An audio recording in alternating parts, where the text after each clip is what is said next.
Shrimati C S Sujatha, ഇപ്പോൾ നമ്മൾ ഉപതെരഞ്ഞെടുപ്പാണ്. പൂർണ്ണമായിട്ടും ഈ മണ്ഡലങ്ങളിൽ യഥാർത്ഥത്തിൽ ഉണ്ടാകേണ്ടുന്ന രാഷ്ട്രീയ വിഷയങ്ങളാണ് ഏറ്റവും പ്രധാനമായി നമ്മൾ ചർച്ചയാക്കിക്കൊണ്ട് മുന്നോട്ട് വന്നത്. ഇപ്പോൾ ഞാനടക്കമുള്ളവർ പാലക്കാട് ഉൾപ്പെടെ ഈ തെരഞ്ഞെടുപ്പ് ഡ്യൂട്ടിയുടെ ഭാഗമായി ഉണ്ടായിരുന്ന വ്യക്തികളാണ്. ഇത് അദ്ദേഹം പറഞ്ഞതുപോലെ ഒരു പ്രതീതിക്ക് അപ്പുറത്തേക്ക് ശക്തമായ മൂന്നാം സ്ഥാനത്ത് നിന്ന് ഒരു ശക്തമായ പോരാട്ടം, നേരിട്ടുള്ള ഒരു ഫൈറ്റ് എന്ന നിലയിലേക്ക് ഒരു വലിയ നിലയ്ക്കുള്ള ഒരു പ്രവർത്തനങ്ങൾ കൊണ്ട്, ഈ പ്രചാരണ രംഗത്തെ പ്രവർത്തനങ്ങൾ കൊണ്ട് മുന്നേറി വരാൻ LDF-ന് ആയി എന്നുള്ളത് ഏറ്റവും പ്രധാനപ്പെട്ട ഒരു കാര്യമാണ്. ഇപ്പോൾ പി സരിൻ അവിടെ ഉയർത്തിയിരിക്കുന്നത് മണ്ഡലം അറിയുന്ന നിലയിലുള്ള നിരവധിയായിട്ടുള്ള വിഷയങ്ങളാണ്. അതിലെ വികസനം വലിയ ചർച്ചയായതിൽ UDF-നും ഒപ്പം തന്നെ BJP-ക്കും തുല്യനിലയിൽ ഉത്തരവാദിത്വമുള്ള വികസന മുരടിപ്പ് വലിയ തോതിൽ ചർച്ചയായിരിക്കുന്ന വിഷയമാണ്. പാലക്കാട് മണ്ഡലം ഏറ്റവും കൂടുതലായി ഇപ്പോൾ അവിടുത്തെ ടൗൺ ഹാളിൻ്റെ വിഷയമായിക്കോട്ടെ, സ്റ്റേഡിയം നവീകരണത്തിൻ്റെ വിഷയമായിക്കോട്ടെ, റോഡുകളുടെ ശോചനീയാവസ്ഥയായിക്കോട്ടെ, ഇതൊക്കെ കൃത്യമായി ജനങ്ങൾ അവരുടെ പ്രതികരണത്തിൽ ഉൾപ്പെടുത്തിക്കൊണ്ട് തന്നെയാണ് നമ്മളോട് പലകുറി സംസാരിച്ചിട്ടുള്ളത്. ഇപ്പോൾ വോട്ടർമാർ ഈ പോളിംഗ് ദിനത്തിൽ പ്രതികരിക്കുമ്പോഴും ഈ കേരള രാഷ്ട്രീയം സജീവമായി ചർച്ച ചെയ്യുന്ന, അല്ലെങ്കിൽ മാധ്യമങ്ങൾ സജീവമായി ചർച്ച ചെയ്യുന്ന വിഷയങ്ങൾക്ക് അപ്പുറത്തേക്ക് ഒരു മാറ്റം മണ്ഡലത്തിന് വേണം, അത് വികസനത്തിലൂന്നിയുള്ള ഒരു മാറ്റമായിരിക്കണം എന്ന വലിയ ആഗ്രഹം ഈ വോട്ടർമാർ പങ്കുവയ്ക്കുന്ന സവിശേഷമായൊരു സാഹചര്യവും പാലക്കാട് കണ്ടു.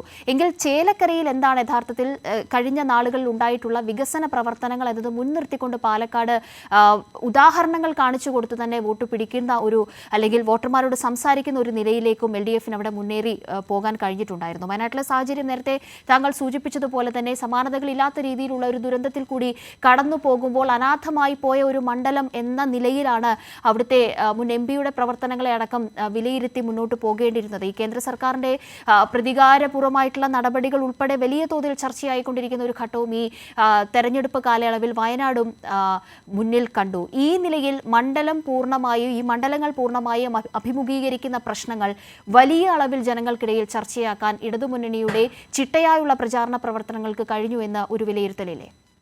തീർച്ചയായിട്ടും ഉപതെരഞ്ഞെടുപ്പാകുമ്പോൾ സ്വാഭാവികമായിട്ടും അതിന് പ്രചരണ പ്രവർത്തനങ്ങൾ എല്ലാ തലങ്ങളിലേക്കും വ്യാപിക്കുമല്ലോ.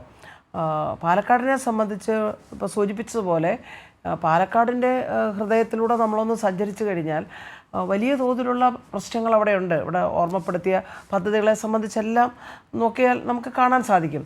കാരണം അത് സ്വാഭാവികമായിട്ടും വോട്ടർമാരുടെ ഇടയിൽ അത് പ്രതിഫലിച്ചിട്ടുണ്ട്. അത് എല്ലാ ഘട്ടങ്ങളിലും വോട്ടർമാരോട് പാലക്കാടിൻ്റെ ഒരു വികസന പ്രശ്നങ്ങൾ ചോദിക്കുമ്പോൾ അവർ കൃത്യമായി തന്നെ മറുപടി പറയുന്നുണ്ട്. കാരണം അതിൽ തുല്യമായി UDF-നും BJP-ക്കും അതിന് ഉത്തരവാദിത്വമുണ്ട്. ആ മണ്ഡലത്തെ അവർ ശ്രദ്ധിച്ചിട്ടില്ല. ഇടതുപക്ഷ ജനാധിപത്യ മുന്നണി കഴിഞ്ഞ തെരഞ്ഞെടുപ്പിൽ 3-ം സ്ഥാനത്ത് പോയതാണ്. സ്വാഭാവികമായിട്ടും ഇടതുപക്ഷ ജനാധിപത്യ മുന്നണിയുടെ സ്ഥാനാർത്ഥി, അതുപോലെ ഇടതുപക്ഷ പ്രവർത്തകർ ആ മണ്ഡലത്തിലെ ജനങ്ങളോട് അഭ്യർത്ഥിച്ചത് തന്നെയാണ്, ഒരു മാറ്റത്തിനായി നിങ്ങൾ വോട്ട് രേഖപ്പെടുത്തുക. കാരണം അവർ കമ്പയർ ചെയ്യുന്ന തൊട്ടിപ്പുറത്ത് ചേലക്കരയിൽ നിന്നൊരു 40 മിനിറ്റ് ഇങ്ങോട്ട് കയറിയ പാലക്കാട് എത്തുമല്ലോ. അപ്പോൾ ചേലക്കരയിലെ വികസന പ്രവർത്തനങ്ങൾ, ഇപ്പോൾ ചേലക്കരയിൽ ഇപ്പോൾ ഞാൻ ഉണ്ടായിരുന്ന തിരുവല്ലാമലയിലേക്ക് ചേലക്കരയിൽ നിന്ന് 20 മിനിറ്റ് കൊണ്ട് സഞ്ചരിക്കുക. അതിമനോഹരമായിട്ടുള്ള റോഡുകളും അല്ലെങ്കിൽ പാലങ്ങളും അല്ലെങ്കിൽ വിദ്യാഭ്യാസ സ്ഥാപനങ്ങളും അല്ലെങ്കിൽ അടിസ്ഥാന വികസനത്തിന് വേണ്ട മറ്റു കാര്യങ്ങളും വളരെ പ്രയാസകരമായ ജീവിതം നയിച്ച സാധാരണ തൊഴിലാളികളെ അടക്കം സഹായിക്കുന്നതിന് വേണ്ടി ഇടതുപക്ഷ ജനാധിപത്യ മുന്നണി നടപ്പിലാക്കിയ ക്ഷേമ പ്രവർത്തനങ്ങളും എല്ലാം ആ കാര്യത്തിൽ അതെല്ലാം അഭിമാനത്തോടു കൂടി അവിടുത്തെ വോട്ടർമാർ പറയുന്ന ഘട്ടത്തിൽ തൊട്ടിപ്പുറത്തെ വോട്ടർമാരാണ് അവിടുത്തെ വികസന പ്രശ്നങ്ങൾ ചൂണ്ടിക്കാണിക്കുന്നത്. കാരണം കൃത്യമായി നമുക്ക് ആ വ്യത്യാസം മനസ്സിലാകും. അതെല്ലാം ഈ തെരഞ്ഞെടുപ്പിൽ നന്നായി ജനങ്ങളുടെ ഇടയിൽ എത്തിക്കാൻ ഇടതുപക്ഷ ജനാധിപത്യ മുന്നണിക്കും അതുപോലെ തന്നെ സ്ഥാനാർത്ഥിക്കും സാധിച്ചിട്ടുണ്ട്. അതുകൊണ്ട് തന്നെയാണ് ജനങ്ങളുടെ മുമ്പിൽ വളരെ വിനയത്തോടെ ഒരു അഭ്യർത്ഥന വെക്കുന്നത്, ഇക്കുറി ഒന്ന് മാറി ചിന്തിക്കൂ, ഇടതുപക്ഷ ജനാധിപത്യ മുന്നണിക്ക് ഒരു അവസരം നൽകിക്കഴിഞ്ഞാൽ ഈ ഒരു അവസ്ഥയിൽ നിന്ന് ഞങ്ങളതിനെ മാറ്റിയെടുക്കാൻ ശ്രമിക്കും. കാരണം അത് ഒരു തുടർ ഗവൺമെൻറ് കേരളത്തിൽ ഉണ്ടായത് തന്നെ ഇടതുപക്ഷ ജനാധിപത്യ മുന്നണി വികസന പ്രശ്നങ്ങളിൽ ഏറ്റവും നന്നായി ഊന്നൽ കൊടുത്തത് കൊണ്ട് തന്നെയാണ്.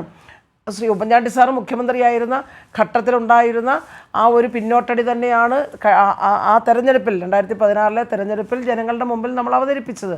ജനങ്ങളോട് പറഞ്ഞു, ഒരവസരം ഇടതുപക്ഷ ജനാധിപത്യ മുന്നണിക്ക് നൽകിക്കഴിഞ്ഞാൽ ഞങ്ങളിത് ഇന്ന കാര്യങ്ങളാണ് ചെയ്യാൻ പോകുന്നത്. ജനങ്ങളത് കേട്ടു. തുടർന്ന് ഒരു ചരിത്രത്തിലാദ്യമായി ഒരു തുടർ ഗവൺമെൻറ്റിനെ നൽകുന്നതിലും കേരളത്തിലെ ജനങ്ങൾ ഈ താല്പര്യം കാണിച്ചത് നമ്മൾ പറയും വളരെ, അതൊരു ചെറിയ കാര്യമല്ല. അതിലും ഈ വികസന പ്രവർത്തനങ്ങളുടെ ഒരു പ്രധാനപ്പെട്ട കാര്യമുണ്ടല്ലോ. അപ്പോൾ വികസന പ്രവർത്തനങ്ങൾ നന്നായി നടത്താൻ ഇടതുപക്ഷ ജനാധിപത്യ മുന്നണിക്ക് സാധിക്കും. ഇടതുപക്ഷ ജനാധിപത്യ മുന്നണി ഗവൺമെൻറ് അതിൽ മുൻകൈ എടുക്കുമെന്ന നല്ല ആത്മവിശ്വാസം വോട്ടർമാർക്ക് ഞങ്ങൾ കൊടുത്തു. അതിൻ്റെ പ്രതിഫലനം എന്തായാലും അല്പസമയവും കൂടി നമ്മൾ കാത്തിരുന്നാൽ മതി. ഇടതുപക്ഷ ജനാധിപത്യ മുന്നണിക്ക് അനുകൂലമായി അവിടുത്തെ പ്രബുദ്ധരായിട്ടുള്ള വോട്ടർമാർ ചിന്തിക്കുമെന്ന നല്ല ഉറപ്പ് എനിക്ക് നിങ്ങളോട് പങ്കുവെക്കാൻ സാധിക്കും. ശരി, ഈ മണ്ഡലങ്ങളിൽ പ്രധാനമായും ചർച്ചയായിട്ടുള്ള വിഷയങ്ങൾ ആണ് ഈ ഒരു ഘട്ടത്തിൽ, ഈ ഒരു വോട്ടെണ്ണൽ തുടങ്ങുന്നതിന് അരമണിക്കൂർ മുൻപ് നമ്മൾ സംസാരിക്കുമ്പോൾ ഏറ്റവും കൂടുതലായി പ്രതിപാദിക്കുന്ന കാര്യങ്ങളും